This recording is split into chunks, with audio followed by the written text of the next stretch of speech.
Shalom a todos. Bienvenidos de nuevo a Tras los Pasos de Rebeca, rebobinado. Hoy vamos a hablar acerca de montar, no sobre montar a caballo, sino de montar sobre un burro. El Mesías es llamado aquel que monta en un burro por un propósito y una razón. Me gustaría que aprendieran conmigo lo que significa emprender un viaje montado en un burro. Vamos allá.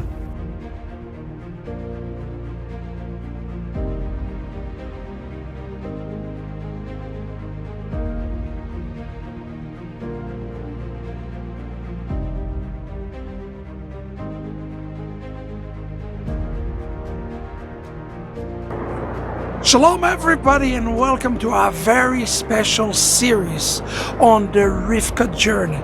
As part of becoming the remnant, you are called to a journey, and not any old journey, of aliyah, of going up. And in this very special series, we're going through bit by bit, just a small nugget of the Rivka remnant. I sincerely hope that you get the book in your hands. I sincerely hope that you are enjoying the book, but most importantly, it is challenging you and changing you to take a new journey to the house of Israel, to the house of Yitzchak, where you are being called. So today I'm not Rabbi Shapira, I'm a fellow sojourner with you, going through this journey today together.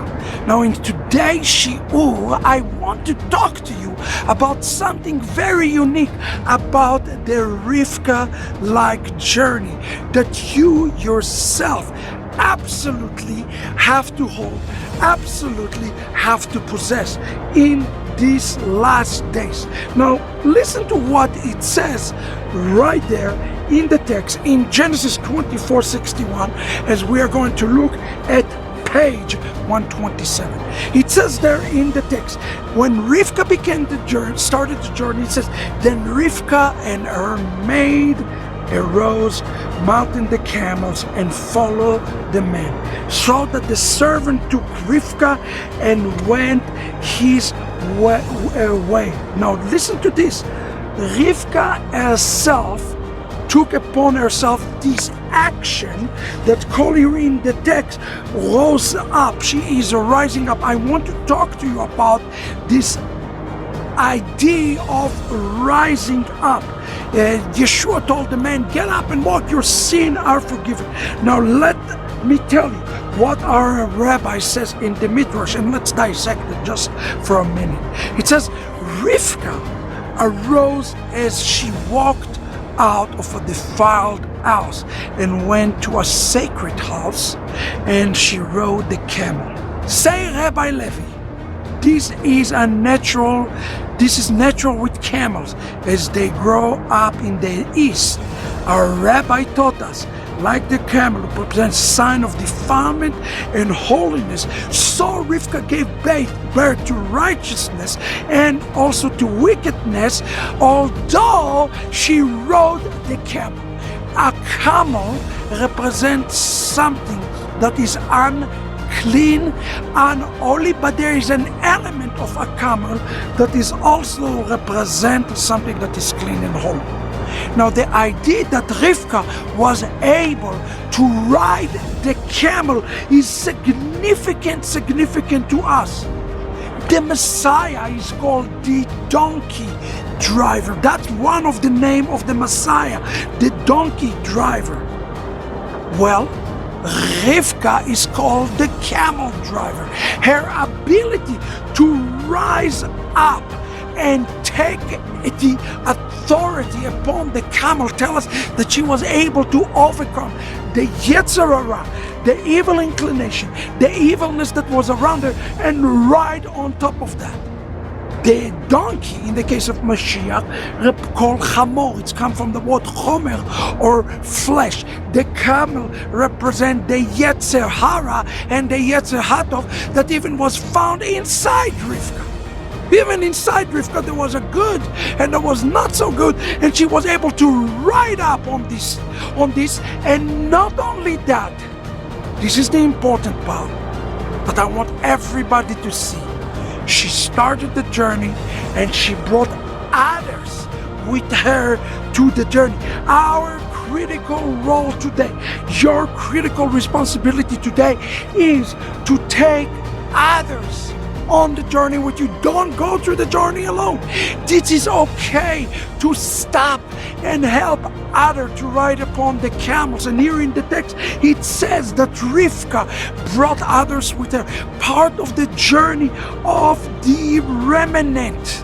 Part of this journey of the remnant is a journey that will lead others to be able to come into the journey. Look at what it says here in the text. This is very important and very significant for all of us. And I wrote this, and I want you to hear this. It's this word that is used here by Rivka, lakach, is represent a seizing of some sort of a spiritual force that was able to take it's like a stronghold that Rivka broke.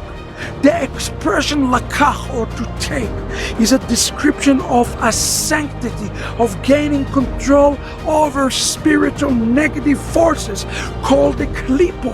Is used in the Talmud. It's Yoma 16:9, where the member of the Great Assembly described a seizing of the spirit which seduced men into worshiping the idol. In essence, Rivka took control and took spiritual authority when she got up in the donkey, and she helped her bridesmaids to do the same thing. I have a question for you today.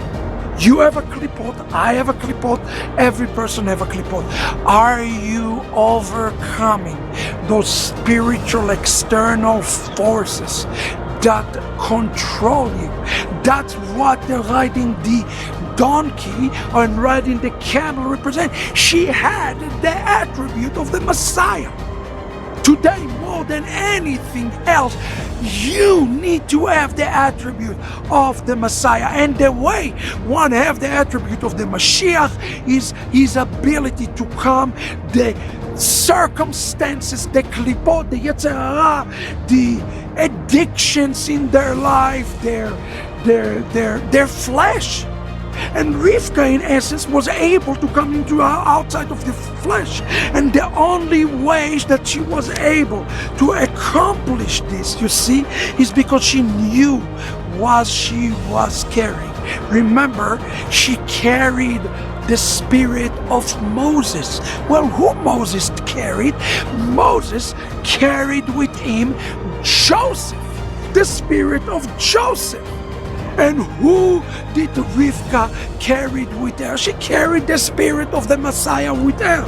That's why she carried the Mashiach, the spirit of Mashiach. And this word Joseph in Hebrew is equivalent to the word kin'ah. Kin'ah. The word kin'ah in Hebrew means zeal. So you want to ride today the camel? Do you indeed want to ride the camel? Let me tell you what you must do. You must become zealous. The journey is the journey of zealousness. Look at me right now at 7,000 feet. I wanted to give up and give up and give up. And the rabbits in their zeal said, we are not quitting until we are reaching to the top.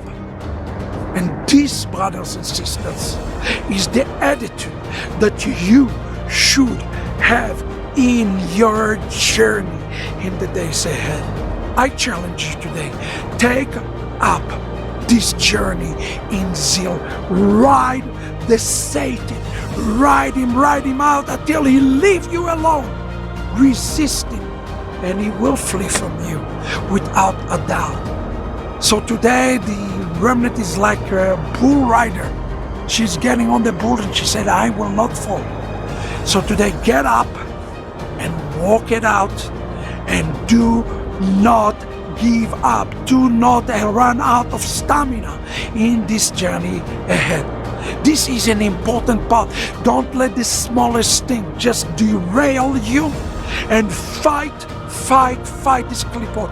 How do you fight them? Through Moses and Joseph. Through the spirit of the Torah and the spirit of the Mashiach that are converging together. God bless you. I hope you are blessed by this particular shiur